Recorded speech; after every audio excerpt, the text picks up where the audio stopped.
Hi, my name's Neil, and in today's video I'm going to be talking you through the top 5 things which I have in my camera bag which are a little bit more unusual but which really help me with my wedding photography. So let's crack on.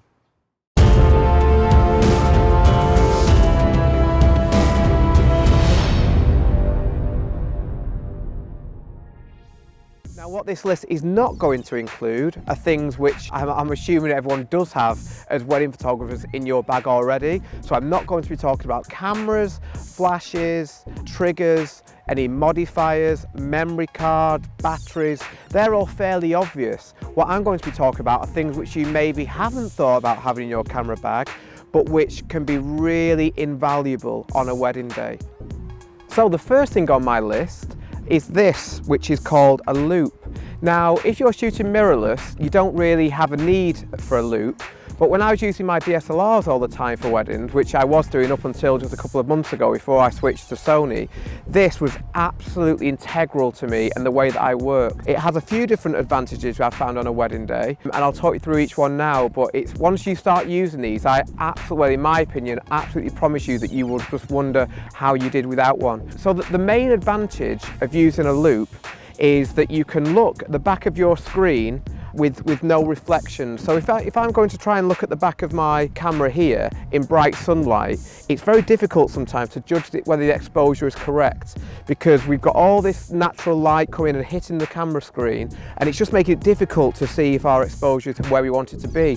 Whereas once we put a loupe here like this and then look through here, everything becomes much clearer, much easier to see, and we see the correct exposure. When I started using a loupe, my work changed almost overnight. My exposure was becoming better and better in camera. So it wasn't a case of me almost hoping and chimping as much as I used to. By doing this and just giving myself a couple of seconds to look at the exposure, I knew that I was getting it right in camera, and that saved so much time afterwards. I found that if I was shooting very harsh light, especially shooting silhouettes, that I was often getting the exposure a little bit over where it wanted it to be, so the correct exposure was much more under than I thought it was if I was just looking at the back of the screen. But as soon as I start looking through the loupe and I can see the correct exposure because I'm blocking out all the ambient light hitting the back of the camera, I started to shoot much better, and my exposures, as I say, were much more accurate. That's the main advantage. So I mean, I use it all the time because I just find that my images look really nice when I'm looking through here, much better than just looking in natural light. Advantage number 2 is that just by doing this action, I find that it allows me just a couple of seconds to look at my images, which in turn allows me to critique myself in those 2 seconds, just to see if there's anything that I'd like to change. Before that, I find that I was taking a shot, looking at the screen really quick, taking another shot, doing this, and I wasn't really giving myself time to really look at what I was taking and think, what can be improved? It's so easy just to get lost in shooting, and everything's so fast. I find it's better to try and calm down, just take your time a little bit more, and just look at what you're taking and think, can I improve this in camera to save yourself lots of time in post? And I found that just using the loupe just allows that little bit of time just to critique myself, and that in itself is a huge advantage. So without any doubt at all, I would say that the loupe would be the number 1 thing which I have in my camera bag, which is maybe a little bit more unusual, but which I know I could not do a shoot without. If I did happen to forget my loupe on a shoot, I would feel panicky and I'd just be a bit worried. I'd become really reliant on using this, and my exposure has become so much better since the time that I first got one. So I would definitely encourage you, if you haven't used one before, to definitely give one a go, see what you think. But I would be extremely surprised if you got one, gave it a go, especially on a bright sunny day, and you didn't enjoy the experience of having this around you. So the top item, which is in my camera bag, which is a little bit more unusual without any doubt for me, is this, the loupe. So the second thing which is on my list, and I'm going to cheat a little bit here because I'm going to clump a few items into the same category, but I thought it didn't seem as snappy. If I was to say the top 11 things, didn't really seem to be as snappy. And that is glass stuff, whatever you want to call it, crystals, glass. And I have a few of these different items in my bag, and I use them to shoot through. So items such as this crystal, which has got nice lights, a prism. There's a few different things which I have. This is a bit of a favourite. Don't even know what it is. Some sort of weird crystal ball. These. I think it's called light catcher or something. This little diamond type thing. Now what I use all these for, my gems, What I use all these for is to shoot through, and by using these I can create quite cool effects in camera. So it's really important to me when I'm working that I don't want to use Photoshop to create things that weren't there. So I like to try and do things as best as I can in camera, and if I can't achieve it in camera, then I just can't achieve it, full stop. I like to take one exposure, everything has to be right in camera in one go, but I can create quite a lot of effects by using things like this. As you'll see in the examples on the screen, I can get quite a large variety of different effects and different looks by shooting through these things, and I have quite a lot of these and I rotate them, some break and things like that, but I'm always on the lookout, whether it be online. I think I bought the majority of these on Amazon, but I've also bought things before from little antique shops. If I'm ever out and about, I'll always just look at these little glass things and think, yeah, I wonder what I could do if I was to shoot through this. Now, not all of them will work, and some work in particular circumstances and won't work in others, but I love experimenting, I love trying new things, and I find it really exciting to think, oh, I wonder what will happen if I put this in front of my lens, for example. Now, the results may be awful, often they are, but they could be really good, and it's that experimentation which I find really exciting. If you like shots like you're seeing now on the screen, then yeah, just play around, because you don't know what effects you're going to get, you don't know what the result's going to be. Most of the results may be no good, but you could stumble across something which is really, really effective. I always think it's a great idea to try new things and see what happens. You know, sometimes they work, sometimes they don't, but yeah, try new things. This is just a few things which I have, but I have loads of different things which I've bought in the past. One thing to point out is the best focal length to do that with is a 35mm lens. So most of the shots that you're seeing now, which I've just shown you on the screen, were taken with a 35mm lens. I'm not sure why that is, it just seems to be the sweet spot focal length for shooting through items like this. So yeah, so item number 2 is just glass stuff. That's the technical term, by the way.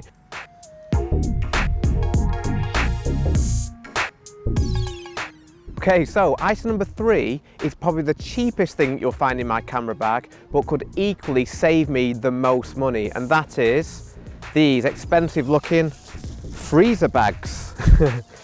So these freezer bags can be absolutely invaluable if you're outside shooting in the rain, which I often love to do. Rain can make some of the nicest photographs. As you're going to see on the screen now, some of my favourite photographs can happen in the rain, and sometimes I'm actually willing it to rain on the wedding day. And what's one of the biggest compliments for me is that when I show my bride and groom's pictures like this, they actually want it to rain on their wedding day.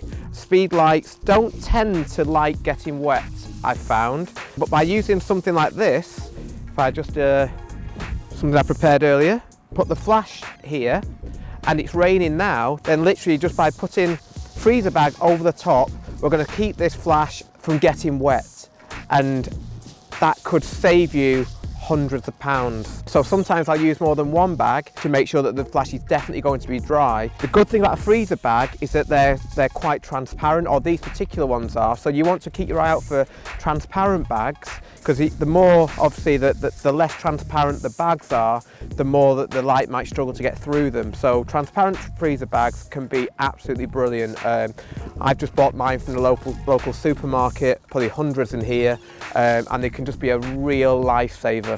So as I say, it's probably like the cheapest thing you'll ever find in my camera bag, but one of the most valuable, and without any shadow of a doubt. So yeah, item number 3, a freezer bag. So the next item on my list is going to be something which probably you don't keep in your camera bag itself, but which is on you probably a lot of the time, and which can be really invaluable for a number of reasons on a wedding day, and that is your phone. I use my phone quite a lot on a wedding day for a variety of reasons. The first thing is to help me when using these crystals. So the crystals, as I mentioned earlier, can make really nice effects, but often to get the most out of shooting with these particular crystals, for example, you need this area to be lit. Now, you could do this in a variety of ways, using a video light, trying to use natural light if you can, but one of the easiest ways that I found is just to turn on the light on the back of my phone, like this, so you can really see, and just hold. So I've got the camera in my right hand, and I will just hold the camera here and then just shoot like this. And by lighting up these crystals, I get really cool foreground bokeh. Now the next reason I like to have the phone with me on a wedding day is to create cool reflections. Now this is something which I covered in another video, which I will link to up here, hopefully, and also is linked to in the description below. So if you'd like to find out more about how I create these reflections, then the best thing to do is to watch that video, and that will show you all you need to know. But yeah, I like to use that as an effect fairly regularly. It's something which can just take a nice image into a really, really cool looking image. What I love about the phone is that it's always on me, so it's always handy should I wish just to do that, and that's something that I've found to be really useful.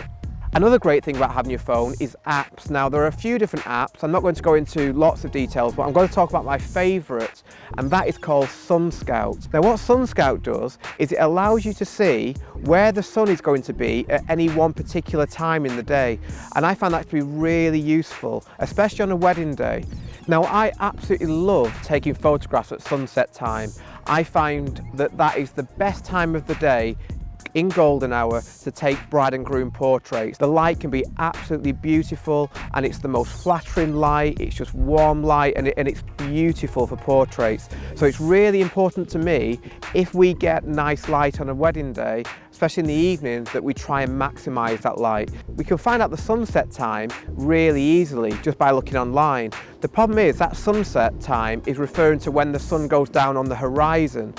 The problem is on a wedding day that it's rare that you can actually see the horizon. The sun may actually go behind trees or mountains or wherever you are far earlier than the actual sunset time. Now where this app is so useful is that we can see where the sun is going to be at any one particular time, and in particular if there's lots of trees which may stop us from actually seeing the sun on the horizon, we can see the last point in which we can use the sun, and that can be a real lifesaver on a wedding day.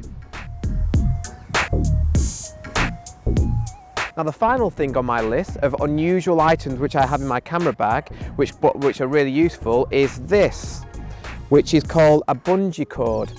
Now usually I like to place my speed lights using light stands, as you saw earlier, such as this.